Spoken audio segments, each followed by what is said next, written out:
ہجرت کے دوسرے سال میں مسلمانوں کے اور کافروں کے درمیان ایک عظیم معرکہ، ایک عظیم جنگ جس کو جنگ بدر کے نام سے یاد کیا جاتا ہے، آپ صلی اللہ علیہ وسلم نے جس جنگ کے اندر شرکت کی ہو اس جنگ کو غزوہ کہا جاتا ہے، اور جس میں نبی کریم صلی اللہ علیہ وسلم شریک نہ ہوئے ہوں اس کو سریہ کہا جاتا ہے۔ نبی کریم صلی اللہ علیہ وسلم چونکہ غزوہ بدر کے اندر خود شریک ہوئے، اس لیے اس جنگ کو غزوہ بدر کے نام سے یاد کیا گیا۔ بدر مدینہ منورہ سے تقریباً 80 میل کے فاصلے پر ایک علاقے، ایک گاؤں کا نام ہے، جہاں زمانہ جاہلیت میں سالانہ میلہ لگتا تھا۔ یہاں ایک کنواں بھی تھا جس کے مالک کا نام بدر تھا۔ اس کے نام کی وجہ سے اس گاؤں کا نام بدر منتخب ہوا۔ یہی وہ جگہ ہے جہاں اہل اسلام اور کفار کے درمیان جنگ بدر ہوئی۔ اس دن کو میرے اللہ نے یوم الفرقان بھی فرمایا، یعنی حق اور باطل کے درمیان فرق کا دن۔ قرآن کریم کی سورت الانفال میں اس واقعے کی تفصیل موجود ہے، اور دوسری صورتوں میں اجمالاً تھوڑا تھوڑا اس واقعہ کا، اس جنگ بدر کا ذکر موجود ہے۔ اللہ تعالی نے فرمایا وَلَقَدْ نَصَرَكُمُ اللَّهُ بِبَدْرٍ وَأَنْتُمْ أَذِلَّةٌ، یہ فتح مسلمانوں کو اللہ کی خاص مدد اور نصرت سے حاصل ہوئی تھی۔ اسی کو میرے اللہ نے جتلایا کہ وَلَقَدْ نَصَرَكُمُ اللَّهُ بِبَدْرٍ وَأَنْتُمْ أَذِلَّةٌ، کہ یقیناً اس دن خداوند تعالی نے تم لوگوں کی مدد فرمائی بدر میں، اس وقت جب تم انتہائی کمزور تھے۔ کیوں مدد فرمائی؟ فَاتَّقُوا اللَّهَ لَعَلَّكُمْ تَشْكُرُونَ، کہ تم اللہ سے ڈرو، تقوی اختیار کرو اور اللہ کا شکر بجا لاؤ۔ جنگ بدر کا سبب کیا تھا؟ اس کا اصل سبب یہ ہوا کہ اس سے 1 سال قبل اہل اسلام میں ایک فرد نے کفار کے ایک شخص کو جس کا نام عمر بن حضرمی ہے اس کو قتل کر دیا تھا۔ کفار جو ہے اس کے بدلہ کے لیے سخت غصے میں تھے، زبردست اشتعال میں تھے۔ ہر کافر کی زبان پر یہی نعرہ تھا کہ خون کا بدلہ خون ہوگا، مگر بالکل اس طرح کی کوئی صورت کفار کو نظر نہیں آ رہی تھی، اور نہ ہی ان کو کوئی ایسا موقع مل رہا تھا۔ آپ صلی اللہ علیہ وسلم نے اس سے قبل ہی اہل اسلام کو ایک مرتبہ مقام ذی العشیرہ پر جانے کا حکم دیا تھا کہ وہاں پر کفار کا ایک قافلہ جو ہے وہ تجارت کا مال لے کر گزر رہا ہے، تو وہاں پہنچ کر کفار سے مال جو ہے وہ ضبط کر لیا جائے، کفار کا مال جو ہے وہ اپنے قبضہ میں لے لیا جائے۔ جب ان کا مال ہمارے ہاتھ میں آئے گا تو وہ مجبور ہو کر ہم سے صلح کر لیں گے اور اسلام کو قبول کر لیں گے۔ یہ قافلہ جب اس وقت ذی العشیرہ کے مقام پر تھا تو اس وقت اہل اسلام کو وہاں اس کو پکڑنے میں دیر ہو گئی، یہ قافلہ وہاں سے نکل گیا۔ یہی وہ قافلہ اس مقام سے چلتے چلتے جب شام کے علاقے کی طرف سے گزرا تو آپ صلی اللہ علیہ وسلم نے اس مرتبہ پھر اپنے ساتھیوں کو بھیجا کہ جاؤ، جو کفار کا یہ قافلہ ہے تجارت والا، اس کو پکڑو، اس کو گرفتار کرو تاکہ یہ مجبور ہو کر اسلام کو قبول کر لیں۔ آپ صلی اللہ علیہ وسلم کا یہ فرمان سن کر انصار صحابہ اور مہاجرین صحابہ کرام جمع ہوئے اور تیار ہو کر چل پڑے۔ مدینہ طیبہ سے اہل اسلام کی روانگی 12 رمضان 2 ہجری کو ہوئی۔ مسلمان اس جنگ کے لیے بہت جلدی سے نکلے، بے سر و سامانی کا عالم تھا، جس کیفیت کے اندر زندگی بسر کر رہے تھے اسی حالت میں جنگ بدر، غزوہ بدر اور بدر کے مقام کی طرف چل پڑے۔ اس لشکر میں حضور صلی اللہ علیہ وسلم کے پاس کچھ زیادہ ہتھیار بھی نہیں تھے اور نہ ہی کوئی فوجی راشن تھا۔ آپ اندازہ لگائیں کہ 2 گھوڑے اور 4 اونٹ تھے اور کچھ اس پورے لشکر کے اندر تمام افراد کے پاس تلواریں بھی مکمل نہیں تھی۔ آپ صلی اللہ علیہ وسلم کے اس لشکر کا یہ بے سر و سامانی کا عالم تھا۔ جب حضور صلی اللہ علیہ وسلم کو اس بات کی اطلاع ملی اور اسی بات کا جب کفار کو علم ہوا، پہلے کفار نے اپنی طرف سے بڑا جوش اور جذبہ دکھایا اور اسی کو اپنا خون کا بدلہ خون والی بات لے کر آپ صلی اللہ علیہ وسلم کے مقابلے کے لیے تیار ہو گئے۔ تو مکہ میں جب یہ بات پہنچی تو وہاں کے لوگ انتہائی جوش میں آ گئے، ایک دم کفار کی جو فوج ہے وہ مسلمانوں کی طرف حملہ کرنے کے لیے تیار ہو جاتی ہے۔ اسی دوران جب آپ صلی اللہ علیہ وسلم کو اس کی اطلاع ملتی ہے کہ جو دشمنان اسلام ہیں وہ ہمارے مقابلے کے لیے تیار ہو چکے، ہمارے مقابلے کے لیے نکل پڑے، آپ صلی اللہ علیہ وسلم نے صحابہ کرام کو جمع فرما کر ساری اطلاع سے باخبر فرما دیا۔ جب کفار اور اہل اسلام کے اندر اس طرح کی کیفیت چل رہی تھی، ادھر کفار اپنی تیاری میں مصروف ہے اور ادھر میرا اور آپ کا پیارا حبیب بے سر و سامانی کے عالم میں اپنی جماعت، اپنے پیارے صحابہ کرام کو اس سفر کے لیے تیار کرتے ہوئے ان کو آپ صلی اللہ علیہ وسلم صاف صاف فرماتے ہیں کہ اس سفر میں کفار قریش کے قافلہ سے ہماری ملاقات ہو جائے تو یہ بھی ہو سکتا ہے کہ کفار کے اس لشکر کے ساتھ ہماری جنگ بھی ہو سکتی ہے، صرف سامان اور تجارت کا معاملہ نہیں ہے۔ اگر جنگ آ گئی، جنگ کا موقع آ گیا تو بتاؤ اس وقت تم کیا کرو گے؟ آپ صلی اللہ علیہ وسلم کے صحابہ کرام تو آپ کے لیے ہر وقت ہمتن ہر لمحہ ہر حکم پر جان فدا کرنے والے تھے۔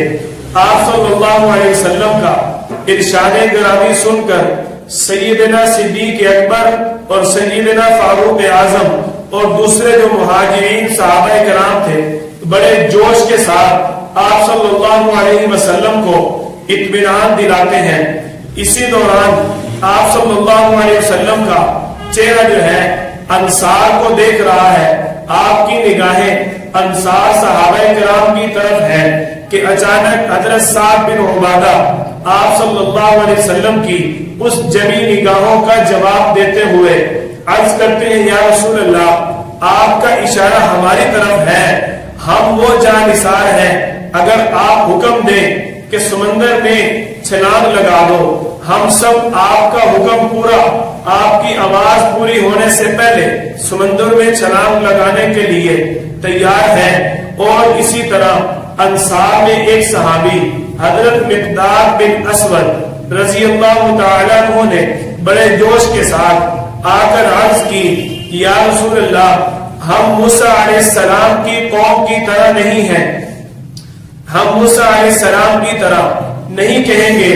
موسیٰ علیہ السلام کی قوم نے موسیٰ علیہ السلام کو کیا کہا تھا؟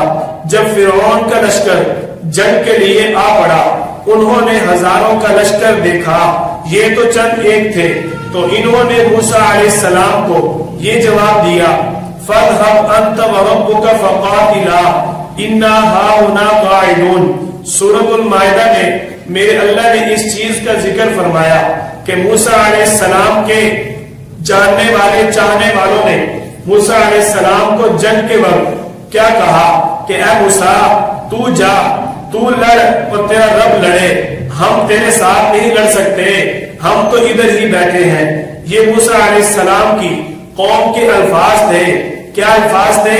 فَاذْهَبْ أَنْتَ وَرَبُّكَ فَقَاتِلَا، پس موسیٰ تو جا، تو اور تیرا رب لڑو ان کے ساتھ، اِنَّا هَاهُنَا قَاعِدُونَ، ہم تو ادھر بیٹھے ہیں۔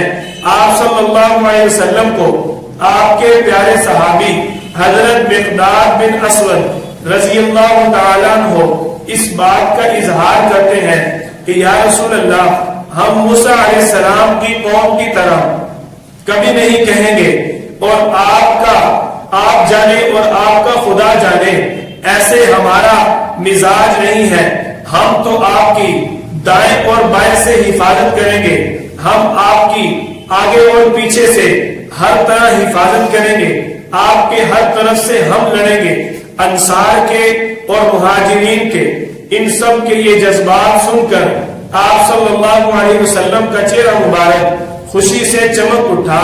مدینہ سے 1 میل دور چل کر حضور صلی اللہ علیہ وسلم نے اپنے لشکر کا جائزہ لیا۔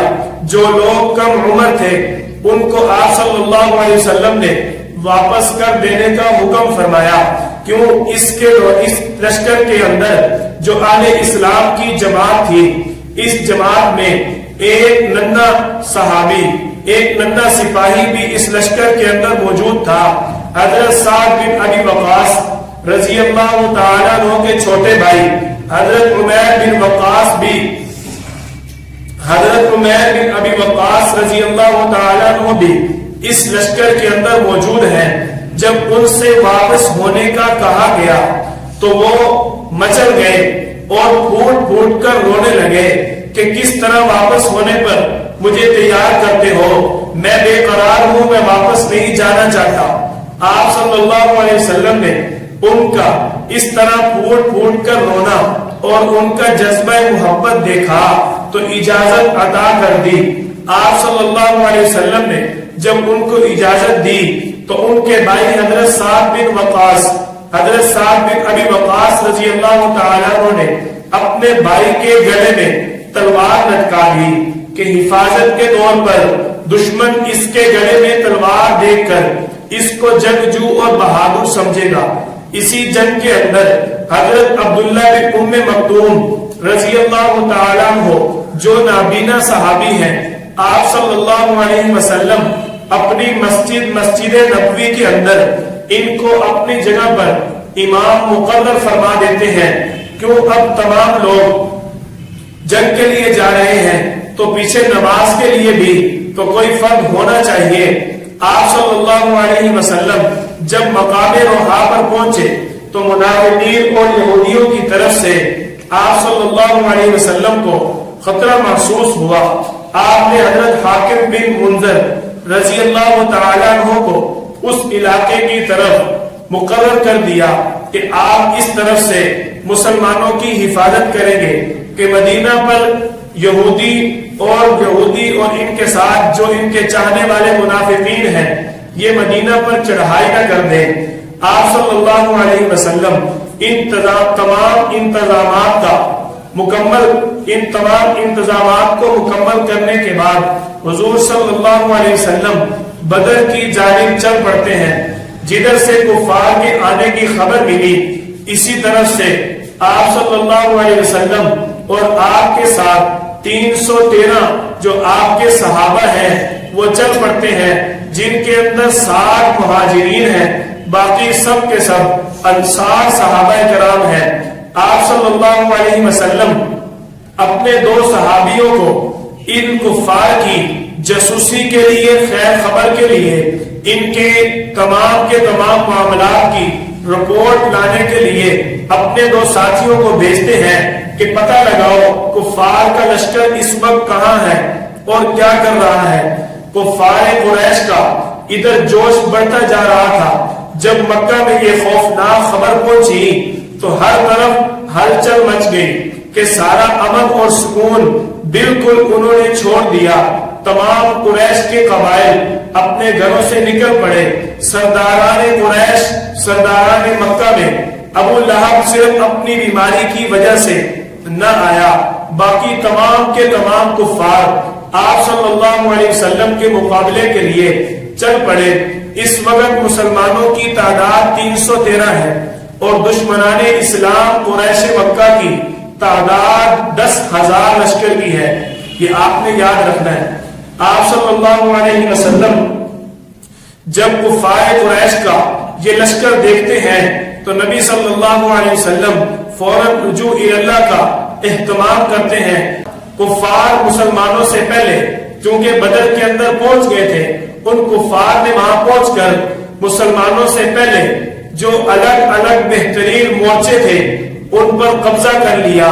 اب اہل اسلام جب وہاں پر پہنچے تو آپ صلی اللہ علیہ وسلم نے پہلے اپنے صحابہ کرام حضرت علی، حضرت زبیر اور حضرت سعد بن ابی وقاص رضی اللہ تعالیٰ عنہ کو بدر کی طرف بھیجا کہ وہاں جا کر حالات معلوم کر کے آئے۔ جب یہ وہاں جا کر آپ صلی اللہ علیہ وسلم کو باخبر کرتے ہیں تو حضور صلی اللہ علیہ وسلم نے بدر میں نزول فرمایا اور ایسی جگہ پر پڑاؤ ڈالا جہاں نہ کوئی کنواں تھا، نہ کوئی چشمہ، نہ کوئی پانی کا انتظام، ریتلی زمین اور گھوڑوں کے پاؤں زمین میں دھستے تھے۔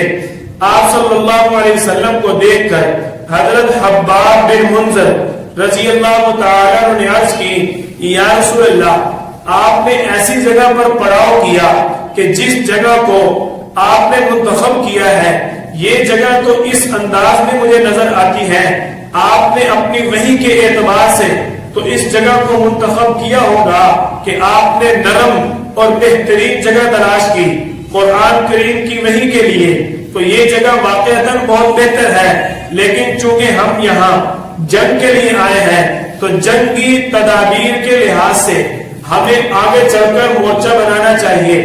آپ صلی اللہ علیہ وسلم اپنے اس صحابی کی بات کو پسند کرتے ہیں، خدا کی شان کہ وہاں پر بارش ہو جاتی ہے جس سے میدان کی ریت تھم جاتی ہے، گرد و غبار جم جاتا ہے۔ آپ صلی اللہ علیہ وسلم اور مسلمانوں کے لیے وہاں چلنا پھرنا آسان ہو جاتا ہے۔ یہی وہ احسان جس کا میرے اللہ نے اہل اسلام کو جتلانے کا احسان فرمایا۔ اللہ تعالیٰ نے یہ احسان فرما کر قرآن کریم کے اندر اظہار کیا، وَيُنَزِّلُ عَلَيْكُم مِّنَ السَّمَاءِ مَاءً لِيُطَهِّرَكُم بِهِ، کہ خدا نے آسمان سے پانی برسا دیا تاکہ تم لوگوں کو پاک کر دے۔ آپ صلی اللہ علیہ وسلم ادھر کفار کو دیکھتے ہیں کہ 10,000 کا لشکر ہے اور ادھر اہل اسلام کی صرف 313 تعداد ہے۔ نبی کریم صلی اللہ علیہ وسلم 17 رمضان المبارک 2 ہجری کی رات کو تمام فوج کو آرام اور سکون کی نیند سلا دیتے ہیں۔ اس وقت پوری جماعت صحابہ کرام کی اور کفار کے جتنے بھی لوگ ہیں اپنے اپنے مورچوں میں، اپنے اپنے خیموں میں سب آرام کر رہے ہیں۔ صرف ایک ہستی جو آپ کا اور میرا پیارا محبوب صلی اللہ علیہ وسلم اللہ کے سامنے سر سجدہ کیے ہوئے ہیں کہ اللہ سے مانگ رہے ہیں کہ یا اللہ جب صبح ہو تو اہل اسلام کو فتح عطا فرما، یا اللہ اگر یہ لوگ ختم ہو گئے تو تیرا نام لینے والا زمین پر ان کے بعد کون ہوگا۔ اللہ تعالیٰ سے آپ صلی اللہ علیہ وسلم دعا کرتے ہیں اور اگلے دن نبی کریم صلی اللہ علیہ وسلم نے اہل اسلام کو آیات جہاد سنا کر ولولہ انگیز خطاب فرمایا۔ مجاہدین اسلام کی رگوں کا خون جوش مارنے لگا۔ کیا وہ خوبصورت منظر ہوگا جن مجاہدین کو ایسا امیر المجاہدین مل گیا جو پوری کائنات نہیں بلکہ تمام کائناتوں کا کل سردار ہے، اس زمین اس آسمان اور کل کائنات کا وہ سردار ہے جو اس وقت مجاہدین اسلام کو تیار کرنے کے لیے خطاب فرما رہا ہے، تو پھر مجاہدین اسلام کا خون جوش نہ مارے تو اور کیا کرے۔ آپ صلی اللہ علیہ وسلم نے اہل اسلام کو جنگ کے لیے تیار فرمایا۔ بدر کے علاقے میں آپ صلی اللہ علیہ وسلم نے جہاں جہاں ان لوگوں نے مرنا تھا اس مقام پر آپ صلی اللہ علیہ وسلم نے نشان لگا دیا۔ اب ایک واقعہ اور پیش آیا کہ جنگ کے اندر دشمنان اسلام کی صف میں ایک شخص تھا جس کا نام حکیم بن حزام ہے۔ یہ بعد میں مسلمان ہو گئے تھے۔ انہوں نے کفار کے لشکر کی طرف تھوڑا سا حکمت اور بصیرت کا فیصلہ کیا کہ کفار کو سمجھایا کہ جنگ سے ہم سب کو نقصان ہوگا، ہمیں اس جنگ سے کوئی فائدہ نہیں ہونے والا۔ آپ صلی اللہ علیہ وسلم اور آپ کے صحابہ تو خود تیار تھے۔ جب ادھر کفار کی صفوں میں یہ بات پھیلی تو چند جو کفار تھے انہوں نے اس کی بات کو تسلیم کر لیا۔ آپ صلی اللہ علیہ وسلم کا جو بڑا دشمن ہے ابو جہل، جب اس کے پاس یہ بات پہنچی تو یہ کہنے لگا کہ حکیم بن حزام مجھے تو لگتا ہے تو مسلمانوں کے ساتھ مل گیا کہ عمر بن حضرمی کے خون کا بدلہ لیے بغیر ہم کیسے واپس چلے جائیں. یہ ابو جہل اتنا بدبخت تھا, اس نے صرف اسی پر اتفاق نہ کیا بلکہ عمر بن حضرمی کا جو بھائی ہے اس کے پاس چلا گیا. عامر بن حضرمی اس کو جا کر کہنے لگا کہ حکیم بن حزام تیرے بھائی کے خون کا بدلہ لینے سے ہم سب کو روک رہا ہے. تو عامر بن حضرمی جو عمر بن حضرمی کا بھائی تھا اس نے نعرہ لگایا, واہ واہ عمر, یہ تو کیا بات کرتا ہے, یہ کیسے ہو سکتا ہے, ہم تو آج جنگ لڑ کے جائیں گے. جب اس نے یہ نعرہ لگایا کفار کی صفوں میں اور زیادہ جوش آ گیا. اب یہ اہل اسلام کی طرف بڑھے.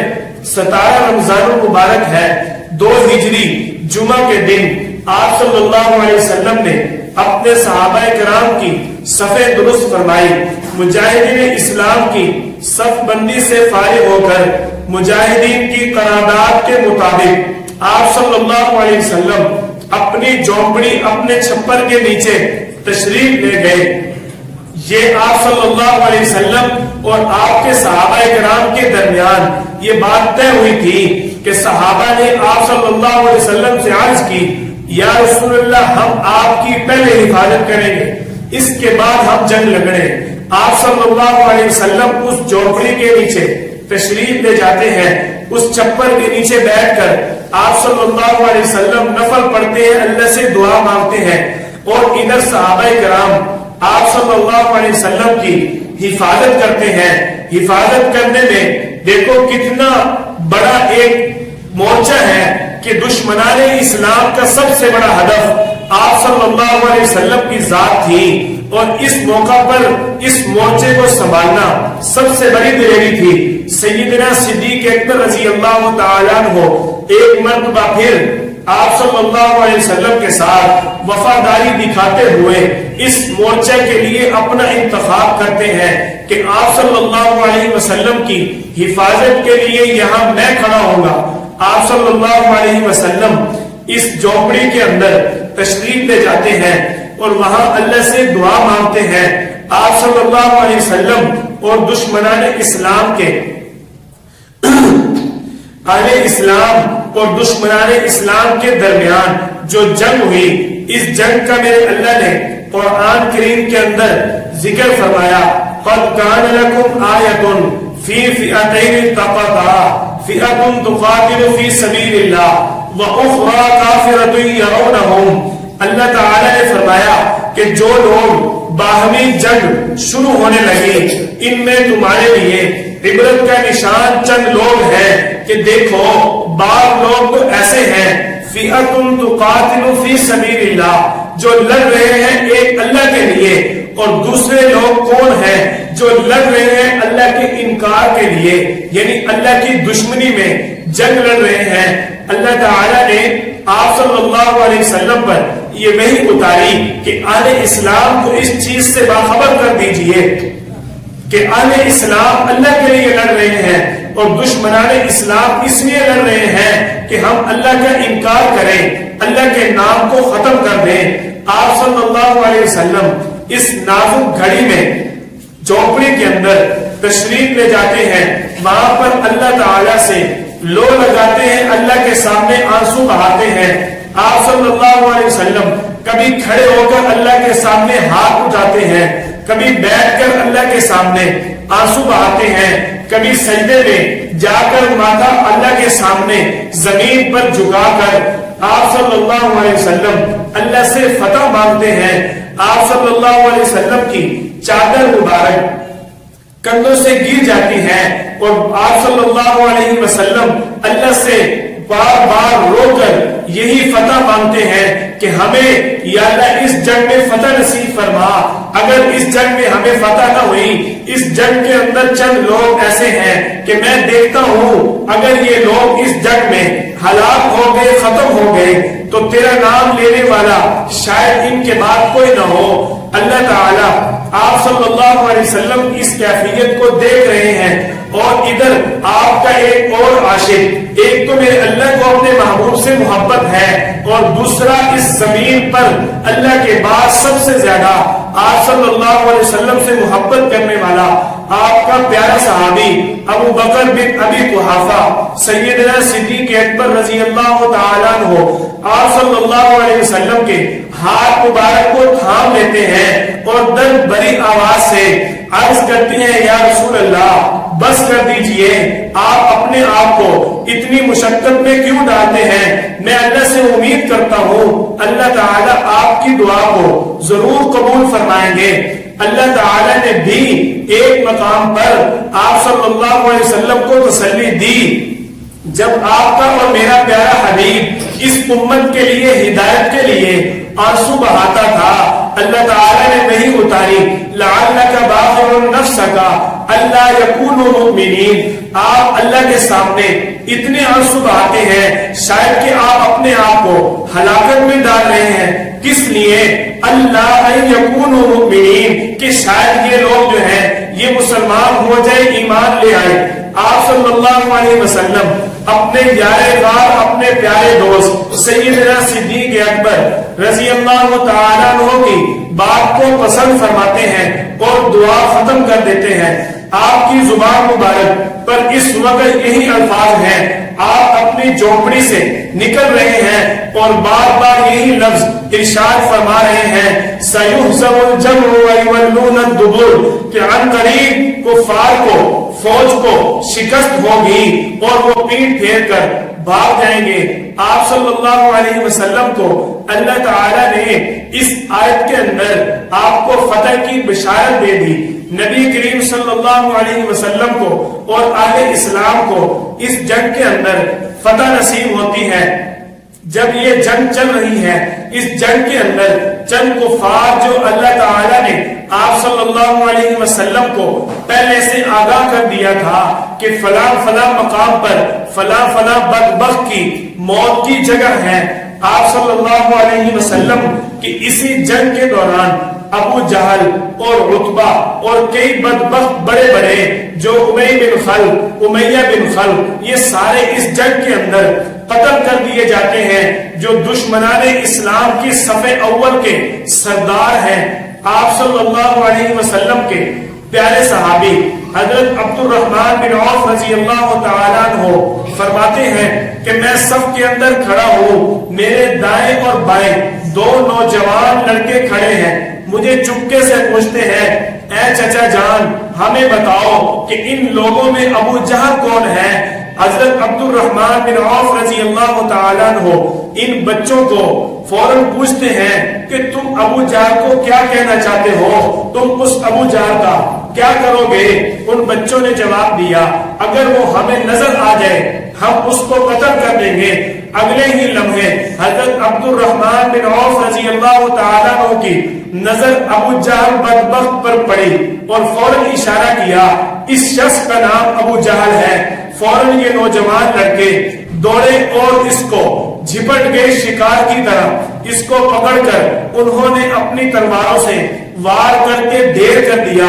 یہ ابو جہل گر جاتا ہے، اس کے گرنے کے بعد ابھی بھی اس کے سانس چل رہے ہیں، اور آپ صلی اللہ علیہ وسلم کہ جماعت کے اندر ایک شخص ہے جو بعد میں اسلام لے آتے ہیں، حضرت معاذ رضی اللہ تعالیٰ عنہ جن کا نام ہے۔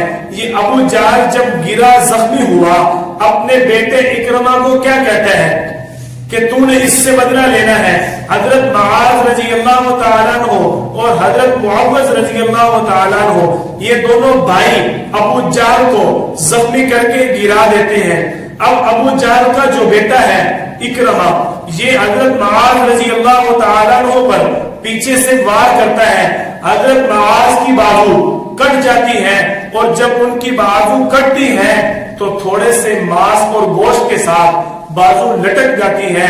حضرت معاذ رضی اللہ تعالیٰ عنہ کو وہ بازو جنگ کے اندر تنگ کرتی ہے، جنگ کو پھر بھی چھوڑتے نہیں ہیں۔ آپ صلی اللہ علیہ وسلم کے جانثاروں کے تو کیا کہنے، آج لوگ کہہ دیتے ہیں کہ بعض لوگ ڈر گئے، بعض لوگ مار کے لیے آئے، یہ ان کی کم فہمی ہے، جن کے بارے میں میرا اللہ خود فرما رہا ہے کیا فرما رہے ہیں؟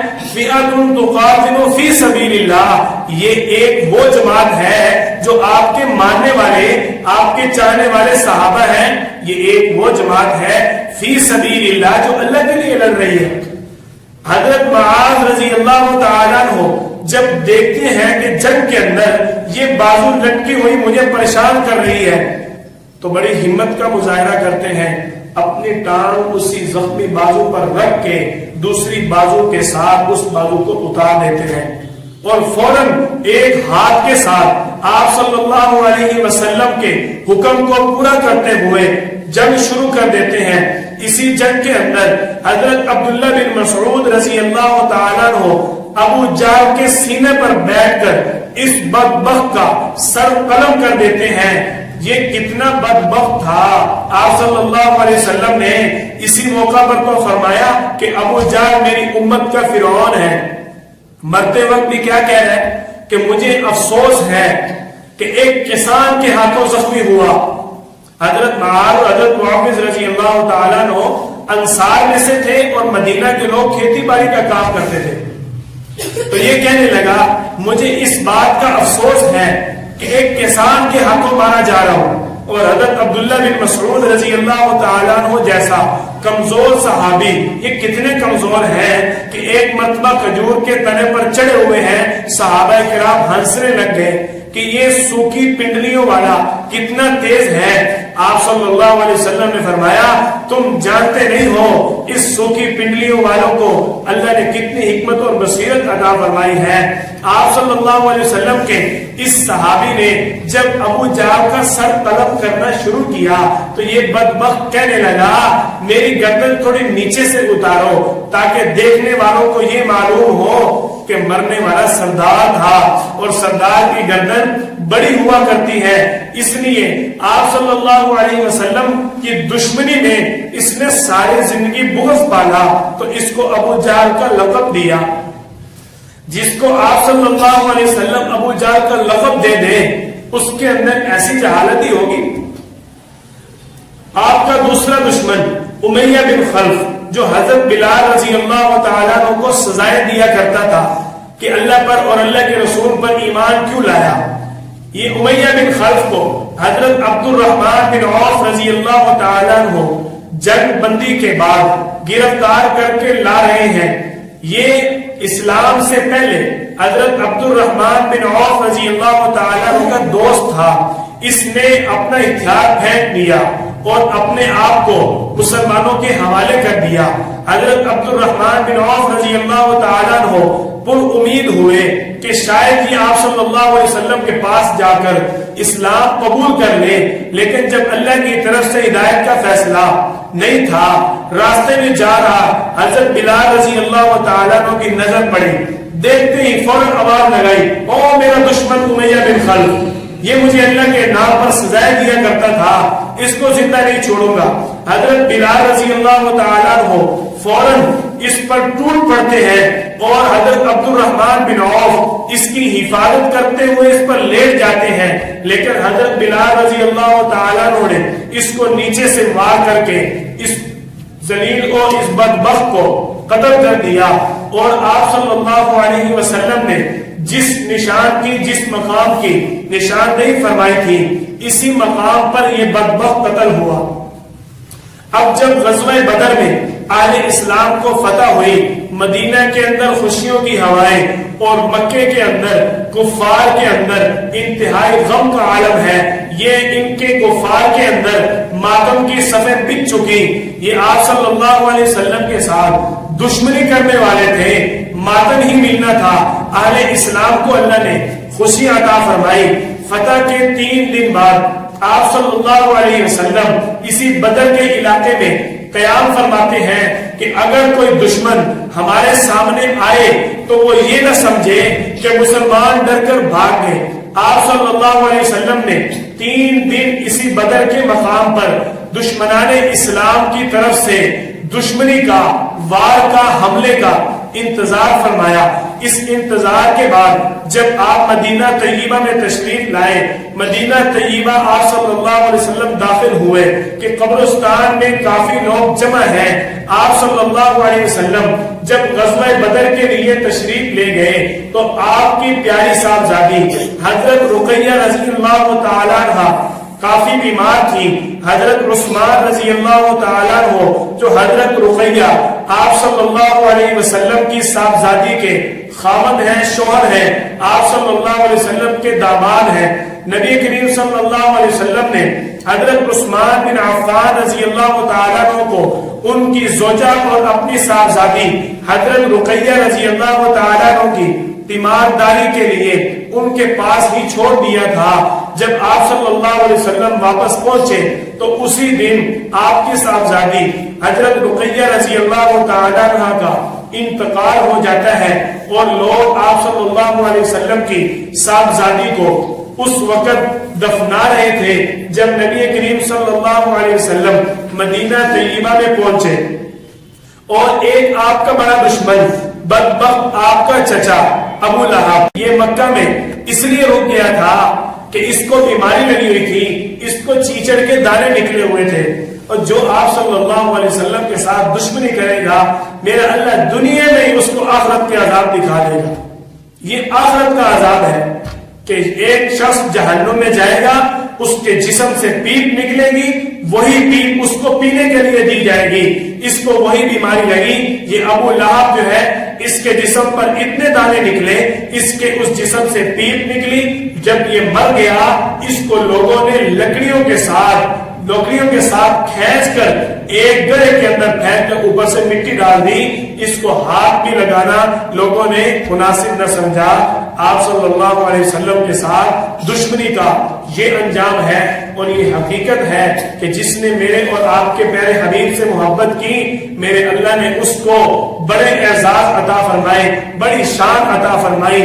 آج بھی ہم دیکھیں وہی طبقہ سکون میں ہے، چاہے تھوڑا ہو زیادہ ہو، کم ملے یا بہت ملے، سکون میں ہے جنہوں نے زیادہ آپ صلی اللہ علیہ وسلم کی محبت کو دل میں جگہ دی، جنہوں نے آپ کے اور میرے پیارے حبیب کو دل میں جگہ نہیں دی، چاہے وہ آج مکے میں رہ رہے ہیں، مکے کے اندر زندگی بسر کر رہے ہیں، اس کے باوجود باطل پر ان کا روب نہیں ہے، باطل پر ان کی اس طاقت کا اظہار نہیں ہے جس طاقت کا اظہار میرے اللہ نے دور دراز کے لوگوں کو دیا۔ اس کی وجہ صرف اور صرف آپ کے اور میرے پیارے حبیب کی اتباع ہے۔ کیوں؟ میرا اللہ فرماتا ہے وَمَن يُطِعِ الرَّسُولَ فَقَدْ أَطَاعَ اللَّهَ، جس نے میرے حبیب کی اتباع کی اس نے میری اتباع کی، اور جو اللہ کی اتباع میں آیا اس کو تو کسی چیز کی کمی نہیں ہے۔ اللہ سے دعا کرتے ہیں اللہ تعالی ہم سب کو آپ صلی اللہ علیہ وسلم کی جماعت اور آپ صلی اللہ علیہ وسلم والے جذبات عطا فرمائے، اور اسلام کے لیے ہم سب کو ہمیشہ مر مٹنے کی توفیق عطا فرمائے۔ وآخر دعوانا ان الحمد للہ رب العالمین۔ آج کے سبق کے حوالے سے غزوہ بدر ایک ہی دن میں ہوا ہے۔ ایک بات میں اور بھول گیا ہوں کہ اس وقت آپ دیکھیں 17 رمضان ہے، گرمی کا موسم ہے، اور عرب کی گرمی کتنی مشہور ہے، اور ریگستان کا علاقہ ہے، اور یہ پہلا سال ہے کہ مسلمانوں پر روزے فرض ہوئے۔ آپ نے بدھ والے دن سبق سنا تھا نا، سبق نمبر 17 میں یہ ہماری بات گزری کہ آپ صلی اللہ علیہ وسلم پر آل اسلام پر اللہ تعالیٰ نے 2 ہجری کو روزے فرض فرمائے۔ اسی رمضان سے قبل 5 شعبان کو روزے فرض ہوئے۔ پہلا سال ہے مسلمانوں کو روزے کی حالت میں، گرمی کی حالت میں، تپتی ریت اور تپتے سورج کے نیچے مسلمانوں نے جہاد کیا، اور اتنی قربانی تھی تو 313 10,000 پر حاوی ہوگی۔ اللہ تعالیٰ نے فتح عطا فرمائی۔ جتنی بڑی قربانی ہو اتنا زیادہ اللہ کی طرف سے پھل ملتا ہے۔ میں آپ اللہ کو اس بات کی یقین دہانی کرواتا ہوں کہ جب بھی اسلام کے لیے آپ قربانی دو گے، محنت کرو گے، اللہ آپ کی قربانی کو کبھی ضائع نہیں کرے گا، آپ کو محنت کا پھل ضرور ملے گا۔